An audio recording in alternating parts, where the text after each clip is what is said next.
Hello, അസ്സലാമു അലൈക്കും. എന്തൊക്കെയുണ്ട് മക്കളെ വർത്താനം? സുഖം തന്നെയല്ലേ എല്ലാവർക്കും?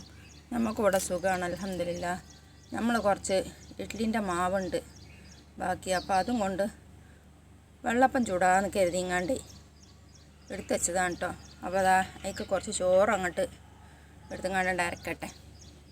അത് അരച്ചിങ്ങാണ്ട് അതിക്കണ് കൂട്ടിങ്ങാണ്ടേ കുറച്ച് നേരം അവിടെ വെച്ചാൽ മതി കേട്ടോ. നമ്മളിത് രാവിലെ തന്നെയാണ് അരച്ച് കൂട്ടണത്. അപ്പോൾ അതുകൊണ്ട് അരച്ചുകൊണ്ടിട്ടെ ഒരു തുള്ളി വെള്ളം കൂട്ടിങ്ങട്ടോ, ഒന്നും ഇങ്ങോട്ട് ഇതാക്കിങ്ങാണ്ടേ എന്നെങ്കിലും ഉള്ളൂ. മാവ് ഒന്നും ഇങ്ങോട്ട് ലൂസായി കിട്ടണമല്ലോ. അപ്പോൾ അതങ്ങോട്ട് കൂട്ടി വെക്കട്ടെ മക്കളെ.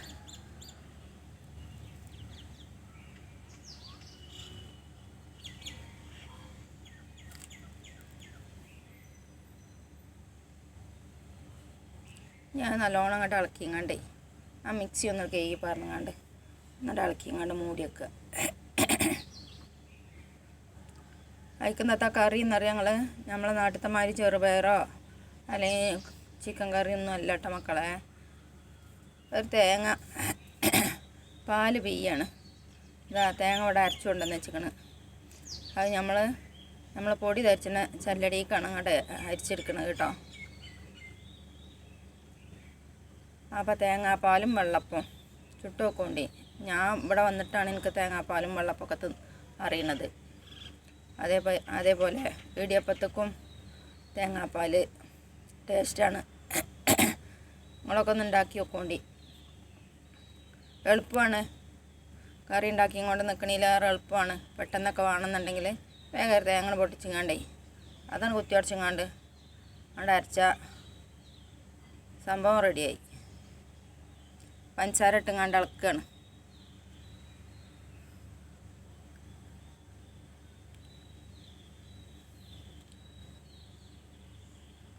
അപ്പോൾ അതാ തേങ്ങാപ്പാൽ അവിടെ റെഡിയായി.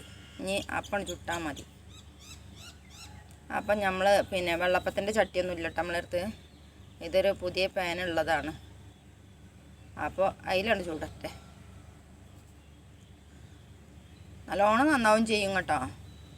ഇപ്പോൾ വെള്ളപ്പത്തിൻ്റെ ചട്ടി ഇല്ലയെന്ന് കരുതിങ്ങാണ്ട് വെള്ളപ്പം ആകാതിരിക്കൊന്നുമില്ല.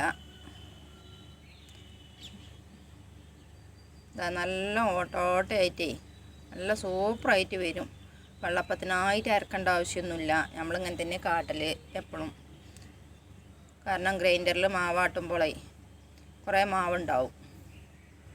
അപ്പോൾ 2 ദിവസത്തിന് 3 ദിവസത്തിന് ഉണ്ടാവും. അപ്പോൾ ലാസ്റ്റ് വരുമ്പോൾ അങ്ങനെ തന്നെ കാട്ടൽ. നമ്മളതിക്കൊന്നും കൂട്ടൂല. ഇഡ്ഡലിൻ്റെ മാവക്ക് കുറച്ച് ചോറ് മാത്രം അരച്ച് കൂട്ടും. ഉപ്പ് വേണമെങ്കിൽ ആ ചോറിനുള്ള ഉപ്പ് മാത്രം ഇട്ട് കൊടുക്കും. കാരണം നമുക്കിവിടെ ചോറിന് ഉപ്പിട്ടുങ്ങാണ്ടാണ് ചോറ് വടിച്ചുക. അപ്പോൾ പിന്നെ അതിലത്ര വലിയ ഉപ്പിൻ്റെ കമ്മി ഉണ്ടാവില്ല. നോക്കിങ്ങാണ്ടിട്ടാൽ മതി.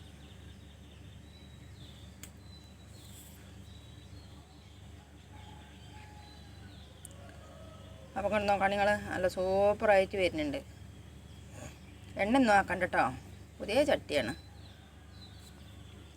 എണ്ണയൊന്നും ആക്കലില്ല.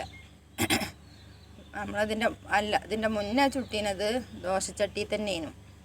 മൂടി വെച്ചിങ്ങാണ്ട് ഇതേമാതിരി തന്നെയാണ് പാർന്നുങ്ങാണ്ട് ചിറ്റിയെടുക്കും. അപ്പോഴും നന്നാവും. ദോശച്ചട്ടി തന്നെ വെള്ളപ്പത്തിൻ്റെ ചട്ടി തന്നെ വേണമെന്നൊന്നുമില്ല. പക്ഷേ വെള്ളപ്പത്തിൻ്റെ ചട്ടിയിൽ ചുടുമ്പോൾ അതിൻ്റെ ഒരു പവർ കമ്മിയുണ്ട്, അത്രേ ഉള്ളൂ.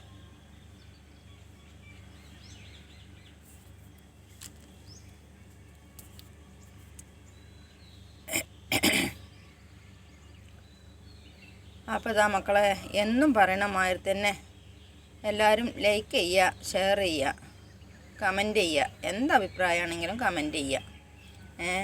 അതേപോലെ തന്നെ പുതിയതായിട്ട് കാണുന്ന കൂട്ടുകാർ ആരെങ്കിലും ഉണ്ടെങ്കിൽ ഒന്നാണ് സബ്സ്ക്രൈബ് ചെയ്താണ്ട് ആ ബെല്ലൈക്കനൊന്നും അമർത്തിക്കൊണ്ടി മക്കളെ.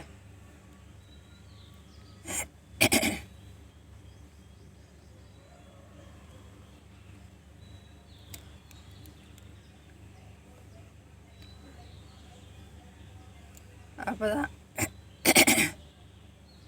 വെള്ളപ്പം ഇവിടെ ചുട്ട് കഴിയാനായി.